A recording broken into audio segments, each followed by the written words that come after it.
Since India's independence, the whole of South Asia has suffered a great crime. As I said before, India's biggest problem is that it lacks the power of imperialism, but it has won the fate of imperialism.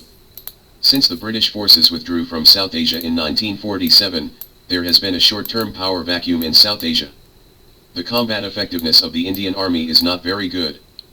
But here he can be short and tall, and it is not a problem to bully the neighboring countries around him. In addition, Nehru at that time did have the idea of occupying all South Asia and inheriting all the privileges of Britain in South Asia. Now, the small countries in South Asia can be said to have suffered a great crime. India finds faults every year. First, it starts with Pakistan, the only South Asian country that can give itself an arm.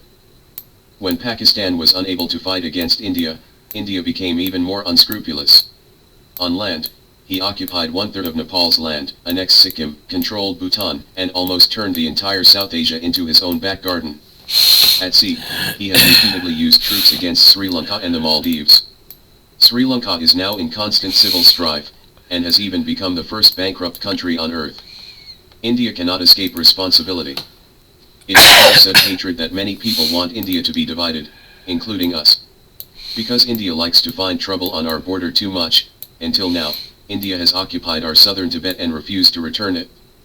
If India splits, India's first 7 northeastern states will become independent, and the central government of India is busy suppressing the chaos, so we can profit from the chaos, regain the southern Tibet region, and gain a firm foothold there. Of course, if we can use a peaceful wooing policy, all the 7 northeastern states of India will be included in our territory. That would be more perfect. However, the wish is very happy, but the reality is very skinny. In the real political environment, will India really split? I'm afraid it's hard to say the conclusion first. In fact, the time when India was most likely to split was when it just became independent. In 1947, the year when the Indian government was established, many Western politicians predicted that India would soon fall apart. After all, South Asia at that time was an unsustainable, no future, poor, and backward places. Without the aid of the British, many Western politicians feel that India cannot develop. The most important thing is that India's ethnic diversity is comparable to that of the whole of Europe. Although India is known as an ancient civilization, in the past few thousand years, no powerful dynasty has completely ruled India. Because of this, Indians lack unity. There are more than 500 independent Indian states, more than the number of countries in the entire world. In the eyes of Western politicians at that time, no one could integrate the chaotic place of South Asia into a country. Churchill even clamored arrogantly that India would fall into barbarism and embarrassment after the British left. But to the astonishment of the whole world, Nehru succeeded. In 1947, India not only became completely independent, but also flourished, and began to dominate South Asia. So, how exactly did India do it? In fact, the method adopted by Nehru is also very simple, first to unify the country, and then to engage in a planned economy. After the founding of India, Nehru was most concerned about how to take back the land from those feudal landlords. At this time, I have to talk about a person, that is, Patel, the then Minister of the Interior of India. This person is very charismatic and has outstanding eloquence. Nearly 500 Tubang princes negotiated, and in the end they miraculously made them give up their territories. Of course, there will also be some disobedient palaces, such as Hyderabad. This guy occupies nearly 200,000 square kilometers of land in central India. If he is placed in other places, he can definitely become the king of a country. But this is in India, and Nehru disagreed, so he couldn't be king. For disobedient people, Nehru quickly mobilized the army to invade with arms. After a week of fighting, Hyderabad died, and his territory was naturally taken back by the Indian government. After unifying Nehru began to engage in planned economy. Nehru immediately offered an olive branch to the Soviet Union and sent a large number of people to study in the Soviet Union. Following the Soviet Union's national structure, India quickly established the National Planning Commission. Nehru himself served as the chairman and began to implement the Indian version of the 5-year plan. During Nehru's rule, although there were no bright spots in India's economic development, it is worth noting that India quickly introduced the Green Food Revolution and eliminated famine. The development of then India began to concentrate its efforts on major tasks and established its own institution of higher learning, which is now the famous Indian Institute of Technology. With the help of some scientific researchers, India's scientific and technological strength made important breakthroughs. In 1974, India's first nuclear power test was successful, and India successfully launched its first artificial satellite in 1975. Nuclear tests and satellites make it possible and foundational for India to develop intercontinental nuclear missiles in the later stage, and this is India's magic weapon to stabilize the country. With these two things, even we cannot directly attack India in the later stage. All this has greatly increased the support of Indians for the Indian central government. According to the survey of India by Westerners at the end of the 20th century, even those who are very dissatisfied with the government do not want to split the country or subvert the government.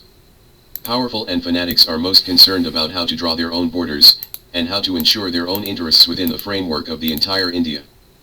In other words, India, as a country, has now penetrated into the hearts of the Indian people. It is impossible to split it, at least for now. In short, India is neither as good as Modi is boasting, nor as bad as we think. There is still a long way to go to defeat India.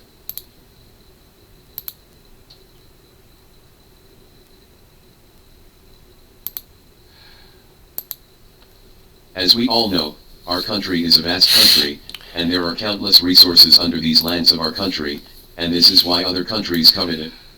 In addition, our country has a large population, so our country is also a big country in the world. If you want to say that China has the largest number of things other than population, then some people may think of islands. Yes, China is also one of the countries with the largest number of islands in the world. These islands also contain many resources. Among the many islands in our country, Diao Island is included. Speaking of this island, many people may be familiar with it, because Japan has always wanted the sovereignty of the island. For this reason, it has connected with our country, but it still has not obtained the territory of Diao Island. Sovereignty, but they will not stop there, so they have been in conflict with China over the Diao Islands issue in the past few years. In fact, there is an unwritten rule in the world, that is, whoever discovers it first belongs to him, and the Diao Islands were first developed by Chinese fishermen. Since there were more fish around the Diao Islands at that time, many people fished on the Diao Islands, so the island was named Diao Island. The appearance and environment of the Diao Islands are recorded in the history of our country, so there is no doubt that the Diao Islands belong to China. In fact, the Diao Island is not a separate island. There are 4 subsidiary islands around it. If you look at the Diao Island alone, its area is 4 square kilometers, and if you add the surrounding 4 subsidiary islands, its area is only 4.3 square kilometers. About 1 kilometer. Why are Japan and China still arguing about such a small island?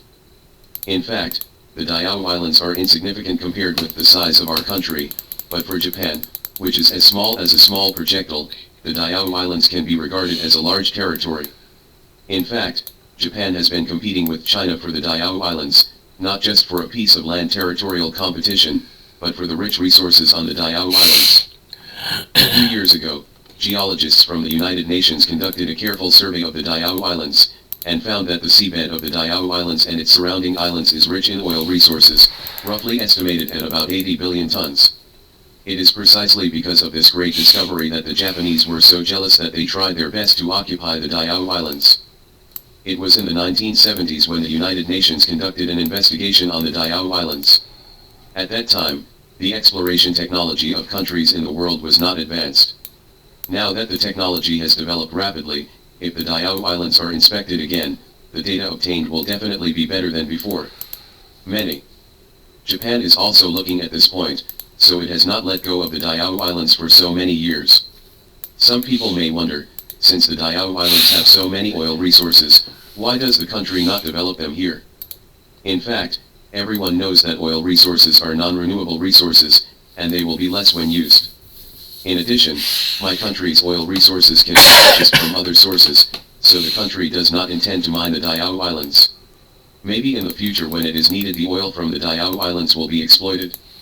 After all, these resources must be reserved for critical moments before they can be considered worthwhile. In addition to so many oil resources, the Diao Island also contains countless resources. Since the island has not been developed, it has always maintained the form of a virgin forest. Therefore, there are many rare plants on the island, which is very important for our country. It has great scientific research value, and there are many types of wild animals here. Many people who have visited Diao Island will be moved by its beautiful scenery. At this time, some people may ask whether the Diao Islands are suitable for human habitation. The freshwater resources on the Diao Islands are relatively rich, and the beautiful scenery here is quite suitable for human habitation. However, why our country has been slow to build here is mainly because we want to maintain the original appearance of the Diao Islands, and there are other things on the Diao Islands that we need to protect. If humans are allowed to live here, no matter the species or other resources will be destroyed, which is the biggest loss for China, so our country has not built it for a long time.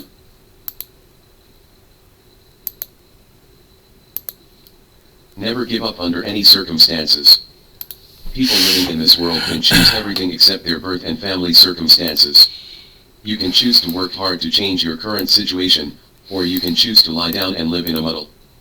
No matter how you choose, you are responsible for the outcome of your choice. Maybe some people will look at you because of your birth and family background, but you should not look at yourself that way, because you are created by the Creator in His image and likeness, and in His eyes you are the only one. Life is miserable, it's normal. Especially in this fast-paced era coupled with the impact of the general environment in recent years, it is difficult for all walks of life. In this environment, we may not be able to do anything else, we can only offer our most sincere prayers. Don't force yourself to do one thing too hard. If you push yourself too hard, it will be a catastrophe. Don't just be idle all day long so you can easily fall into confusion. Find something you like and do it boldly. There was once a man who couldn't afford a decent suit with all the money on his body. But he has a dream that one day he can be an actor and a movie star. There were 500 film companies in Hollywood at the time, and he submitted his resume to each of them, but none of them wanted him. However, he did not give up. Going to vote for the second round, the third round is always the same result.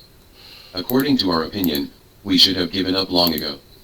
However, he still did not give up, and soon after, he started the fourth round of submitting resumes.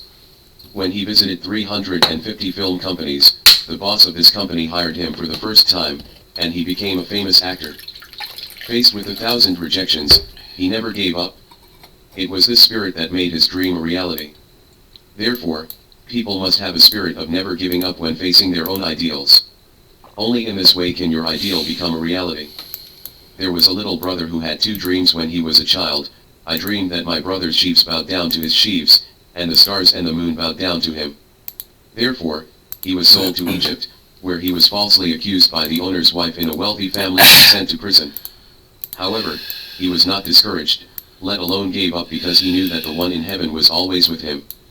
In the end, he became the prime minister of Egypt because of helping Pharaoh Djemeniar. When his brothers came to Egypt to pay respects to him, he suddenly remembered his two childhood dreams. He held back his grief and went to his house to cry. When their father died, his brothers apologized to him and begged his forgiveness. But he comforted his brothers and said, "In the past, your intentions were to harm me, but the one in heaven had good intentions. It is because of this that today's situation has been achieved." Pay attention, don't get lost.